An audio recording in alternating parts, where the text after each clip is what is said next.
आप सबका इस प्रेस वार्ता में स्वागत है। We welcome you all at this press conference which is about the declaration of the schedule for the ensuing state assembly elections in Maharashtra and Jharkhand. Friends, मैं इस वार्ता को शुरू करने से पहले चुनाव आयोग की तरफ से और आपके माध्यम से सर्वप्रथम हरियाणा और जम्मू कश्मीर के सभी मतदाताओं को, वोटर्स को चुनाव में बहुत ही सशक्त, दमदार पार्टिसिपेशन के लिए मुबारकबाद देना चाहता हूं, धन्यवाद करना चाहता हूं। जम्मू कश्मीर की आवाम ने जमहूरियत के जश्न को ऐतिहासिक बना दिया। भारी संख्या में पार्टिसिपेट कर अपने जमहूरी हक का शानदार उपयोग किया और जिसने लोकतंत्र की मजबूत नींव रखी है। दुनिया में सबसे बड़े लोकतंत्र के रूप में भारत हर चुनाव में गोल्ड स्टैंडर्ड्स तय कर रहा है, रिकॉर्ड बना रहा है। इन दोनों चुनावों में जो जज्बा दिखाया गया वो लंबे समय तक याद रहेगा। आप सबको वो पिक्चर्स, वो माहौल निश्चित रूप से याद रहेगा। जम्मू कश्मीर की आवाम ने जमहूरियत के जश्न में लोकसभा चुनावों में जो बुनियाद बनाई थी, उस पर एक बहुत ही सशक्त इमारत असेंबली इलेक्शंस में लिखी है और इस जनादेश ने नई आशाएं और उम्मीदों को संचार दिया है। Now it is over to the people of J&K to take this democratic journey forward. और हम एक नया गोल्ड स्टैंडर्ड और सेट कर रहे हैं। Just to remind you, just to recall, चुनाव घोषणा के समय ही हम अपना इरादा घोषित करने लगे हैं। हम अपनी विल और इंटेंट को पहले बताते हैं और उसे पूरा करके दिखाते हैं। Just to take you down the memory lane, Lok Sabha के चुनाव के समय, अनाउंसमेंट के समय हमने वादा किया था कि हम 4M की चुनौतियों से निपटेंगे और हिंसा, पुनर्मतदान, धन और सोशल मीडिया के दुरुपयोग की अनुमति नहीं देंगे। और आप सब जानते हैं कि हमने वो करके दिखाया। भारत के चुनावों की गोल्ड स्टैंडर्ड्स की कड़ी में हम एक और नया अध्याय लिख रहे हैं। इसी को आगे बढ़ाते हुए J&K अनाउंसमेंट के समय अगर मैं आपको फिर से याद दिलाऊं कि चुनाव से पहले किस प्रकार की थ्रेट्स थी, आतंकी हमले बढ़ रहे थे। लोग, आप सब लोगों में से बहुत लोग ये भी पूछ रहे थे कि पता नहीं चुनाव आयोग J&K में चुनाव कराएगा कि नहीं कराएगा। और 16 अगस्त को जब चुनाव की घोषणा का समय था, तो इसी प्लेनरी हॉल में हमने अप फ्रंट और बोल्ड वादा किया था। और मुझे याद है मैंने कहा था कि जमहूरियत के जश्न में आपकी शिरकत दुनिया देखेगी नापाक इरादों की शिकस्त की कहानी। और वो कहानी आपने सबने देखी और वो कहानी पूरे वर्ल्ड ने देखी। चुनाव को इंड्यूसमेंट फ्री बनाया गया और जहां J&K में चुनाव कराने का विषय होता था, वहां सीजर्स में 130 करोड़ रुपए के सीजर्स हुए, which is 100 times more then 2014 elections. पहले ये बात भी नहीं होती थी कि सीजर्स भी करना है, इस पावर को रोकना भी है। Similarly in Haryana, seizures were to the tune of around 75 crore, 4 times more than 2019 elections. इन दोनों राज्यों के चुनावों में भी नील रीपोल रहे। There was not even a single repoll in both the states, including the state of Jammu Kashmir. कोई वायलेंस नहीं हुई, zero violence, including the state of Jammu Kashmir. एक भी लाठी नहीं चली, एक भी गोली नहीं चली। आप सब इस बात के गवाह हैं। आपने देखे शिकस्त के नजारे। And let us give an ovation to the voters of Jammu Kashmir and Haryana. चुनाव दर चुनाव घटती हुई हिंसा, बढ़ती भागीदारी, रिकॉर्ड सीजर्स, मतदाता बिल्कुल स्पष्ट संदेश दे रहे हैं that they are full believe, they are very very participate in the electoral process. लेकिन कोई बात नहीं, फिर भी अगर मुझे याद आए तो कुछ तो लोग कहेंगे लोगों का काम है क्या। हम उसकी बिना चिंता किए आगे बढ़ते हैं, अपना काम सशक्त तरीके से करते हैं, ये आपको विश्वास दिलाते हैं। So friends, now we come to Maharashtra and Jharkhand, जहां पर अब उत्सव का समय है। हाल ही में हमने झारखंड और महाराष्ट्र में विजिट की थी और वहां पर political parties, DOs, SPs, IGs, commissioners, enforcement agency सबके साथ बैठक की थी और पूरे व्यवस्था को समझा और उसका रिव्यू किया था। So before we come to the schedule, let me share some basic information about these two states with you. Total districts in Maharashtra 36 with 288 assembly constituencies. और चलिए अब आपको ले चलेंगे सीधे बीजेपी प्रदेश अध्यक्ष मोहनलाल बड़ोली की प्रेस कॉन्फ्रेंस में। अमित शाह जी के आने के बाद उस बैठक की शुरुआत होगी। कल विधायक दल के नेता का चयन होगा। उसके बाद की जो प्रक्रिया सरकार बनाने की है वो सभी हम पूरी करते हुए आगे बढ़ेंगे। राजनेताओं के अलावा किस किस को आपने निमंत्रण दिया है? कहा जा रहा है कुछ किसानों को भी बुलाया है। विपक्ष से नेताओं को भी हमने तमाम विपक्ष के नेताओं को, एनडीए घटक दल के सभी नेताओं को भी उसमें बुलाया है और सभी पार्टी के जो विपक्ष के नेता हैं उनको भी हमने निमंत्रण भेजा है। कुछ किसानों को भी बुलाया गया है और अग्रेसिव किसान है, लखपति दीदी है, या जो अनेक जो उद्योगपति है, डॉक्टरों की टीम है, इस प्रकार से बहुत सारे जो गैर राजनीतिक लोग हैं जो समाज की सेवा का कार्य करते हैं, ऐसे सभी सामाजिक संगठनों को भी हमने इसमें बुलाया है। प्रधान जी, मुख्यमंत्री के साथ कोई उप मुख्यमंत्री का भी कंसेप्ट हो सकता है? ये हमारा पार्लियामेंट्री बोर्ड जब तय करेगा तो उसकी जानकारी आपको दे।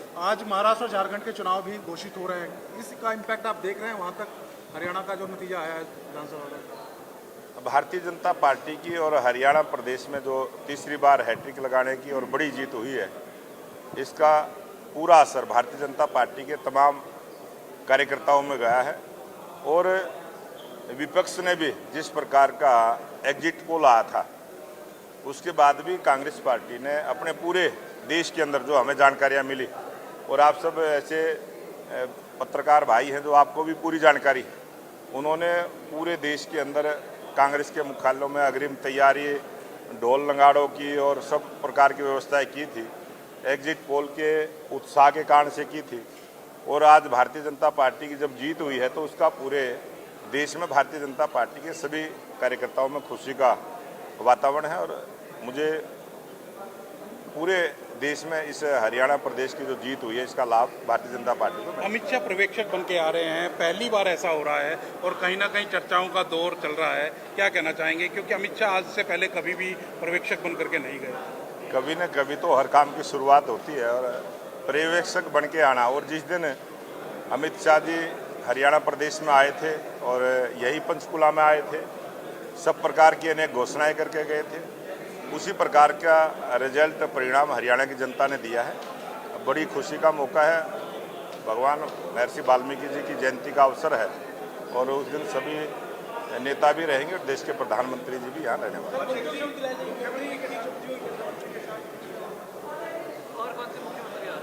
जो भी फैसला पार्लियामेंट्री बोर्ड का होगा, केंद्रीय नेतृत्व का होगा, तमाम जानकारी आपको देंगे। ठीक है जी, धन्यवाद जी, नमस्कार।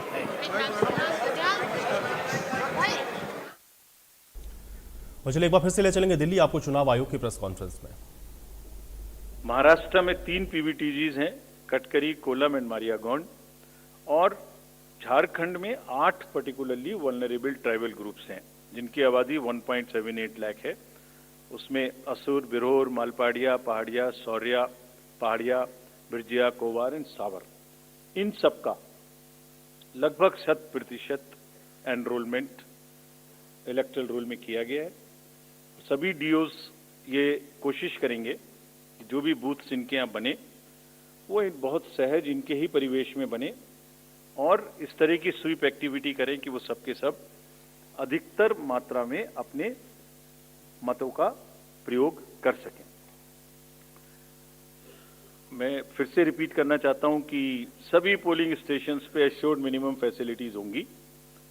पिछली बार मुंबई शहर से कुछ ऐसी इंफॉर्मेशन या शिकायतें आई थी कि वहां पर कुछ बूथ्स पे ज़्यादा पोलिंग स्टेशंस एक जगह होने की वजह से प्रॉब्लम थी।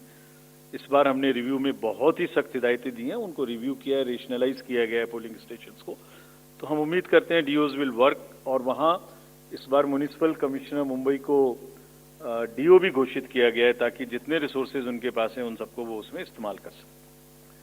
एक और व्यवस्था की गई है जो हम पीछे से कोशिश कर रहे थे, अब हमने उसकी इंस्ट्रक्शंस भी इशू कर दी हैं कि पोलिंग लाइन जब लगती है तो उसमें लाइन के बीच में भी थोड़ी कुर्सियां या बेंच लगाएं, ताकि अगर आधा घंटा लग रहा है तो बीच बीच में कहीं ना कहीं 5-7-10 मिनट के बाद आप 2-3 मिनट के लिए बैठ जाए तो थोड़ा अच्छा लगता है, मतलब थकान थोड़ी कम महसूस होती है, खासतौर से बुजुर्ग लोगों को। तो ये व्यवस्था भी सब पोलिंग स्टेशंस पे रहेगी। Friends, if I come to the next ease of voting for senior citizens PWDs, this will be followed. You have all the experience of the pan-India coverage of facilities for the persons with disabilities and senior citizens. Her senior citizen जो 85 years से ऊपर हैं, उनको घर से vote देने की सुविधा उपलब्ध रहेगी। फॉर्म 12D वितरित किए जाएंगे सबको, और जो भी उसको भर के देते हैं उनके पास में हमारी टीम वोट लेने जाएगी, और जाने के समय में सभी कैंडिडेट्स को लिखित में उस रूट चार्ट का और उस जगह की सूचना देगी, ताकि वो साथ में एकम्पनी कर सकें और उनको ऐसा महसूस ना हो कि किसी के घर पर किसी ने प्राइवेसी ऑफ द वोट को नहीं मेंटेन किया। They are entitled, they are welcome to participate and go along with the polling parties to the houses of the senior citizens and PWDs। और पूरी जो व्यवस्था है उसकी videography of course goes without saying will be done, so that there is a full proof record. वैसे भी पूरे चुनाव में आप जानते हैं कि कोई भी प्रक्रिया ऐसी नहीं है जिसमें वीडियोग्राफी ना होती हो, जिसका रिकॉर्ड ना रखा हो, सो दैट जहां पर कैंडिडेट्स पार्टिसिपेट ना करते हो और जहां पर वीडियोग्राफी ना होती हो। So every process of this can always be checked and seen. जैसे क्रिकेट में एक्शन रिप्ले होता है, तो अगर वहां गेम के समय एक्शन रिप्ले नहीं हो सकता तो बाद में हर जगह हर प्रोसेस की वीडियोग्राफी को देखा जा सकता है। इसी प्रकार से जो नेक्स्ट अगर मैं आपको बताऊं तो जो टेक्नोलॉजी है उसका हम फिर से बहुत यूज करेंगे।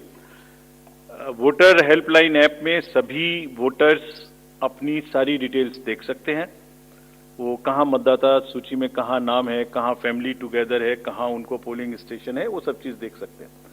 सी vigil of course we have been very enthused. जैसे लास्ट पार्लियामेंट्री इलेक्शन में हमारे 10,000 करोड़ के सीजर्स हुए, जैसे मैंने अभी बताया J&K एंड हरियाणा में भी रिकॉर्ड सीजर हुए। We are sure that in Jharkhand and Maharashtra also the voters the enlightened voters will inform us on C Vigil about any malpractice which they notice in their area, and we will reach there in 90 minutes to handle it.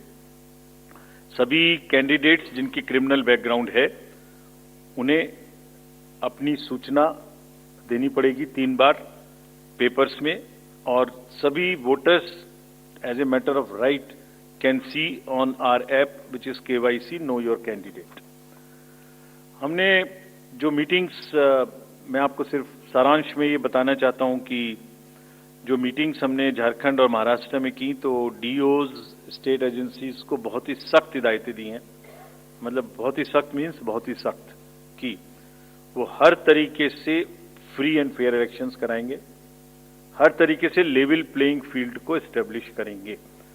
उनको ये स्पष्ट बताया गया है कि किसी भी पदाधिकारी के विरुद्ध अगर ऐसी सूचना आती है और ये प्रमाणित होता है कि उन्होंने कोई भी कार्य ऐसा किया जिससे लेवल प्लेइंग फील्ड डिस्टर्ब होती है, एक पार्टी को पक्ष एक पार्टी को नुकसान, तो very stern action will be taken against them. This has been very very clearly told to everyone. किसी भी तरीके का प्रलोभन, वही 4 M's जो पहले हमने बात की थी, मनी का डिस्ट्रीब्यूशन, फ्रीबीज का डिस्ट्रीब्यूशन, शराब का डिस्ट्रीब्यूशन, ड्रग्स का distribution will all be under strict watch. All airports, all landings of the aircrafts in the field will all be checked. There would be extensive polling, the checkposts on the borders of the interstate for checking interstate movement. और कहीं से भी multi disciplinary teams वहां बनाने के लिए कहा गया है, यानी जिसमें एक्साइज भी होगा, पुलिस भी होगी, GST भी होगी, ट्रांसपोर्ट के भी लोग होंगे, ताकि वो 24/7 उनकी चेकिंग कर सकें। और साथ में ये भी हिदायत दी गई है कि चेकिंग का मतलब ये नहीं है कि कॉमन सिटीजन को कोई भी हैरेसमेंट होना चाहिए। That precaution must very very carefully be taken about all of them. सभी पोलिंग स्टेशंस 2 किलोमीटर के अंदर हों। किसी भी कंट्रोल रूम्स की स्थापना होगी हर डिस्ट्रिक्ट में, so that they can handle the social media narratives if there is anything which is wrongly being conveyed. ये सब का सब वहां पर निश्चित रूप से व्यवस्था होगी। सारांश में, if I summarize everything before coming to schedule, I would like to say that चुनाव लोकतंत्र का ऐसा त्योहार है और ऐसा उत्सव और पर्व है जिसमें सभी वोटर्स की भागीदारी बिल्कुल आवश्यक है, वांछनीय है, आवश्यक है, रिक्वेस्टेड है। We appeal to everyone to come and vote in large numbers in these elections also. साथ ही सभी राजनीतिक दल, सभी कैंडिडेट्स से भी अनुरोध है कि पूरे नियमों का पालन करते हुए कैंपेनिंग के दौरान निर्भय होकर कैंपेनिंग करें। लेवल प्लेइंग फील्ड एस्टेब्लिश करना हमारा काम है, लेकिन उसको वायलेट ना हो, उसमें कोई एक्सेसेस ना हो, ये उनका भी काम है। Now I come to the schedule for Maharashtra. This will be in single phase. The notifications, date of notifications are in front of you. 22nd October would be date of notification. Last date of making nomination would be 29th October. Scrutiny on 30th October. And last date for withdrawal 4th, and date of poll in Maharashtra would be 20th 11. Counting would be on 23rd 11 24, and you will notice that date of poll is Wednesday. This is deliberately, which lot of scheduling, whatever goes into scheduling, we have tried that it is midday, so that issue of urban apathy is handled. And in case of urban apathy, we are really very concerned.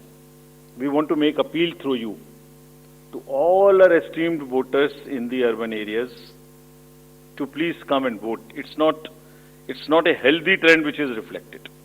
If I give you a brief of what is happening across the elections in the urban apathy, we will share this slide with you. If you look at various तो चुनाव आयोग की ओर से press conference में ये जानकारी दे दी गई है। महाराष्ट्र में 20 नवंबर को मतदान होगा। ये इस वक्त की बड़ी और अहम जानकारी आप तक पहुंचा रहे हैं। 23 नवंबर को वोटों की गिनती होगी। तो महाराष्ट्र में एक ही फेज में ये मतदान होना है। 20 नवंबर को मतदान और 23 नवंबर को वोटों की गिनती होगी। ये चुनाव आयोग की ओर से स्पष्ट कर दिया गया है। प्रेस कॉन्फ्रेंस अभी चल रही है और चुनाव आयोग ने महाराष्ट्र की तारीखों का ऐलान कर दिया है। ये बड़ी जानकारी है। चुनाव आयोग की ओर से प्रेस कॉन्फ्रेंस में तारीखों का ऐलान हुआ है। महाराष्ट्र में 20 नवंबर को मतदान होगा। ये इस वक्त की बड़ी जानकारी है, बड़ी खबर है। सबकी निगाहें महाराष्ट्र के विधानसभा चुनावों की तारीखों पर थी। तो 20 नवंबर को मतदान और 23 नवंबर को नतीजे घोषित कर दिए जाएंगे। महाराष्ट्र के लिए ये ऐलान चुनाव आयोग की प्रेस कॉन्फ्रेंस में किया गया। 62 of 64 urban ACs in Maharashtra were less than the state average in 2019. So was the case in the parliamentary elections 2024 also. And just to give you a contrast, if you compare, so what was the situation in Lok Sabha in Kalyan was 50%, Mumbai South 50, Mumbai North, Thane, Pune, Mumbai South, everything 53%. And these were the lowest 6 parliamentary constituencies out of the lowest 10. So that's the state of the urban apathy. We would be doing everything to counter it. Last time in 24 elections, we had all celebrities, all corporates, Amul, everyone involved. We'll do it again. And we'll also, at this point, emphasize that this contrasts with a very positive trend in the constituencies like Doda, 72%, Riyasi, 74%. Punch 74%, Rajouri 71%. If they can go 70 plus, Kulaba can also go 40 plus. In 24 Lok Sabha elections, Bastar was 68%, 69%. Gadchiroli, Manipur, states after state, tough areas. So we'll be requesting through you we'll have a special drive this time for the slum areas in urban areas and also the colonies, all alike, to have a real urban push. I do not want to name specific thing, but there are booths in Faridabad and Gurgaon in the recently held elections, and they are the poshest places where voting has been around 20%. So again, we will be doing a lot of work on this to do whatever we can do to attract the urban voters. Now, friends, coming to Jharkhand. Jharkhand एक बहुत ही समृद्ध state है, बहुत ही उसकी विरासत है, और वहां पर हम फिर से अपील करेंगे कि सब वोटर्स अधिक से अधिक मात्रा में वोट दें. Schedule would be like this. Jharkhand would be in 2 phases. The date of poll, first phase would be on, date of poll would be on 13th November, and the second phase would be along with Maharashtra on 20th November. So the date of issue of notification for Jharkhand phase 1 would be 18th, and for phase 2 would be 22nd along with Maharashtra. Nominations for phase 1 would be till 25th of October, and for phase 2 29th. This slide we will share with everyone. And date of poll would be 13th November and 20th November, both Wednesdays. And date of counting would be 23rd 11, that is Saturday.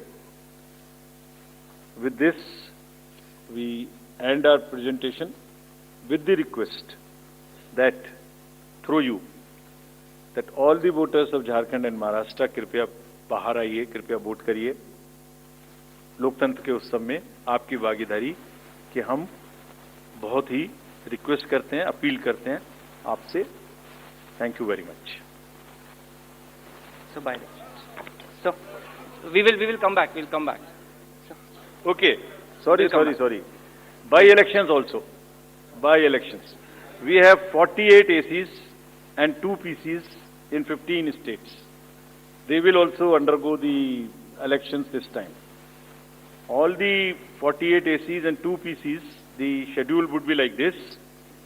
All the except 1 AC and 1 PC, where because of the festivities in some region, all 47 ACs and 1 PC of Kerala would undergo the election along with the phase 1 of Jharkhand. The same schedule. 13th November would be date of poll, and only for 2 ACs, one for assembly and one for parliament. That is Kedarnath in Uttarakhand, because on 12th there is gazetted holiday and dispersal of the parties takes place on that day. Therefore, it is on 20th.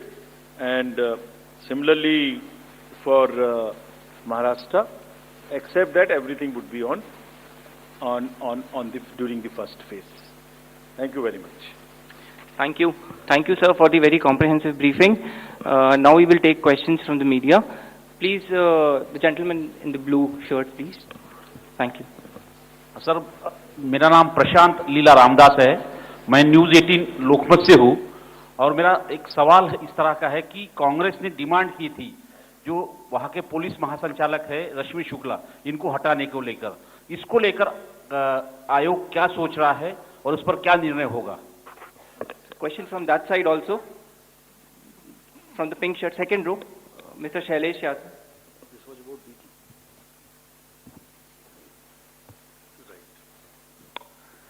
Sir sir मैं Shailesh Yadav ANI से.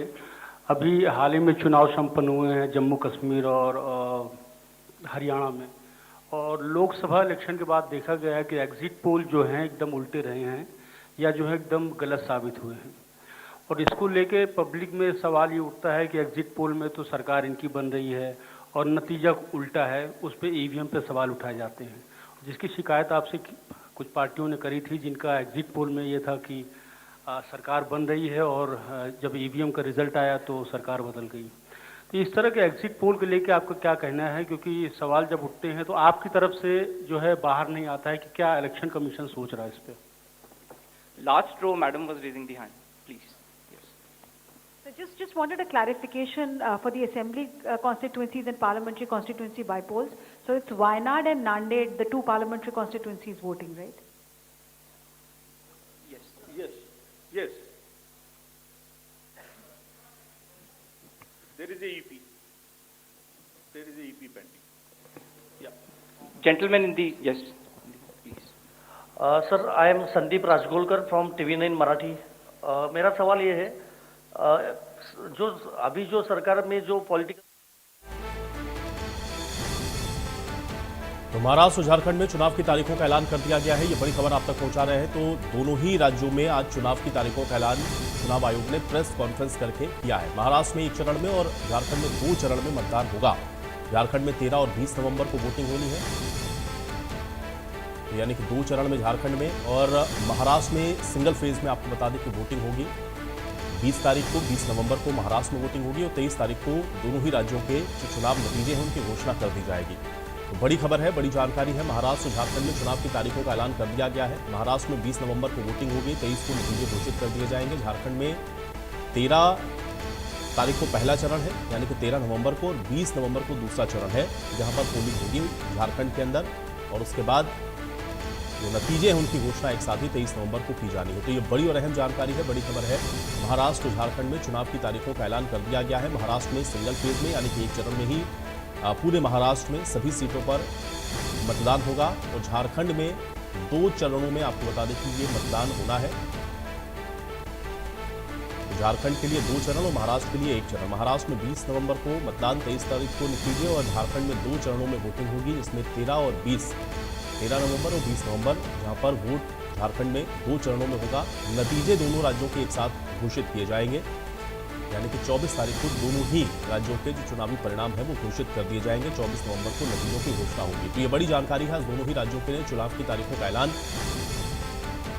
Election commission के द्वारा आज press conference करके किया गया है। दोनों ही राज्यों में वोटिंग को लेकर के और इसके अलावा काउंटिंग को लेकर के जो जानकारी है वो दी गई है। तो महाराष्ट्र 1 फेज में यहाँ पर मतदान होगा, यानी कि 20 नवंबर महाराष्ट्र में चुनाव के लिए वोट होगा, और झारखंड में 2 फेज में होना है मतदान, यानी कि 2 चरणों में झारखंड में होगा मतदान, जिसमें झारखंड में पहला चरण होगा 13 नवंबर को और दूसरा चरण होगा 20 नवंबर को, और चुनावी जो नतीजे हैं वो एक साथ ही दोनों राज्यों के घोषित होंगे। 23 नवंबर को चुनावी नतीजों की घोषणा कर दी जाएगी। तो ये बड़ी खबर है, बड़ी जानकारी है। चुनाव आयोग की ओर से आज प्रेस कॉन्फ्रेंस करके जानकारी दी गई है।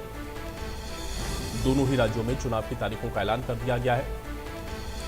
तो महाराष्ट्र झारखंड में चुनावी तारीखों का ऐलान हो गया है। आज चुनाव आयोग ने प्रेस कॉन्फ्रेंस करके जानकारी साझा की है। तो इस वक्त की ये बड़ी और अहम जानकारी है, बड़ी खबर आप तक पहुंचा रहे हैं। महाराष्ट्र और झारखंड दोनों जगह चुनावी तारीखों का ऐलान कर दिया गया है। महाराष्ट्र में सिंगल फेज में, यानी कि 1 चरण में ही यहाँ पर मतदान होना है, और झारखंड में 2 चरणों में मतदान होगा।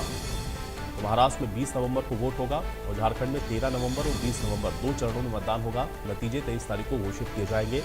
महाराष्ट्र झारखंड की चुनावी तारीखों का ऐलान किया गया है। ये इस वक्त की बड़ी और अहम जानकारी, बड़ी खबर आप तक पहुंचा रहे हैं।